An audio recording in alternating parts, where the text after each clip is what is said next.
আসসালামু আলাইকুম রহমতুল্লাহি আবরাকাতু।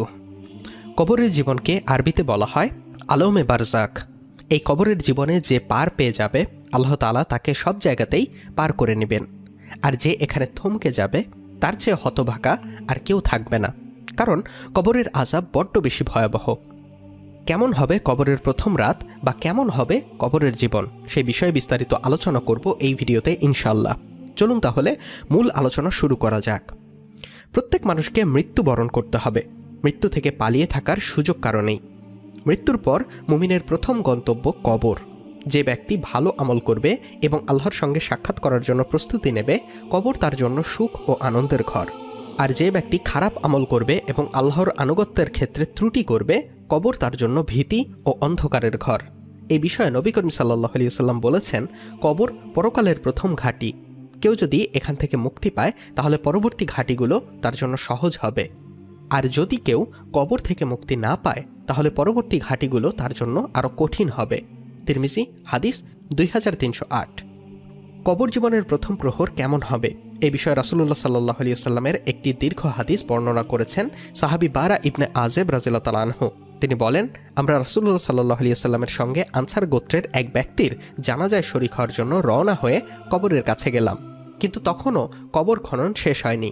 তাই রাসূলুল্লাহ সাল্লাল্লাহু আলাইহি ওয়াসাল্লাম বসে পড়েন। আমরাও তার চারদিকে নীরবে তাকে ঘিরে বসে পড়লাম, যেন আমাদের মাথার ওপর পাখি বসে আছে।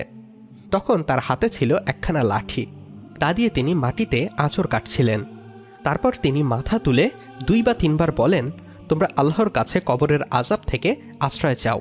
হযরত জারির রাদিয়াল্লাহু তাআলা আনহু এর বর্ণনায় আরও উল্লেখ আছে যে রাসূল সাল্লাল্লাহু আলাইহি ওয়াসাল্লাম বলেন, মৃত ব্যক্তি তাদের জুতার শব্দ শুনতে পায় যখন তারা ফিরে যেতে থাকে। আর তখন তাকে বলা হয়, হে অমুক, তোমার রব কে, তোমার দিন কি এবং তোমার নবী কে। বর্ণনাকারী হান্নাদ রাহমাতুল্লাহ আলাইহি এসেছে, রাসূল সাল্লাল্লাহু আলাইহি ওয়াসাল্লাম বলেছেন, অতঃপর তার কাছে 2 জন ফেরেশতা এসে তাকে বসিয়ে উভয় প্রশ্ন করে, তোমার রব কে? তখন সে বলে, আমার রব আল্লাহ। তারা উভয়ে তাকে প্রশ্ন করে, তোমার দিন কি? সে বলে, আমার দিন হলো ইসলাম। তারা প্রশ্ন করে, এই লোকটি তোমাদের মধ্যে প্রেরিত হয়েছিলেন, তিনি কে? সে বলে, তিনি আল্লাহর রাসূল সাল্লাল্লাহু আলাইহি ওয়াসাল্লাম। তারপর তারা উভয়ে আবার বলে, তুমি কি করে জানতে পারলে? সে বলে, আমি আল্লাহর কিতাব পড়েছি এবং তার প্রতি ঈমান এনেছি এবং সত্য বলে স্বীকার করেছি। অতঃপর আকাশ থেকে একজন ঘোষক ঘোষণা করেন, আমার বান্দা যথাযথ বলেছে, সুতরাং তার জন্য জান্নাতের একটি বিছানা বিছিয়ে দাও এবং তাকে জান্নাতের পোশাক পরিয়ে দাও। এছাড়া তার জন্য জান্নাতের দিকে একটা দরজা খুলে দাও। তিনি সাল্লাল্লাহু আলাইহি ওয়াসাল্লাম বলেন, সুতরাং তার দিকে জান্নাতের স্নিগ্ধতর হাওয়া ও তার সুগন্ধি বইতে থাকে। তিনি আরও বলেন, ওই দরজা তার দৃষ্টিসীমা পর্যন্ত প্রশস্ত করা হয়। অতঃপর নবী করিম সাল্লাল্লাহু আলাইহি ওয়াসাল্লাম কাফিরদের মৃত্যু প্রসঙ্গে বলেন, তার রূহকে তার শরীরে ফিরিয়ে আনা হয় এবং 2 জন ফেরেশতা এসে তাকে বসিয়ে প্রশ্ন করে, তোমার রব কে? সে উত্তর দেয়, হায়, আমি কিছুই জানি না। তারপর তারা প্রশ্ন করে, তোমার দিন কি? সে বলে, হায়, আমি কিছুই জানি না। তারা প্রশ্ন করে, এ লোকটি তোমাদের মধ্যে প্রেরিত হয়েছিলেন, তিনি কে? সে বলে, হায়, আমি তো কিছুই জানি না। তখন আকাশের দিক থেকে একজন ঘোষণাকারী ঘোষণা করেন, সে মিথ্যা বলছে, সুতরাং তার জন্য জাহান্নামের একটি বিছানা বিছিয়ে দাও এবং তাকে জাহান্নামের পোশাক পরিয়ে দাও, আর তার জন্য জাহান্নামের দিকে একটা দরজা খুলে দাও। তিনি বলেন, অতঃপর তার দিকে জাহান্নামের উত্তপ্ত বাতাস আসতে থাকে।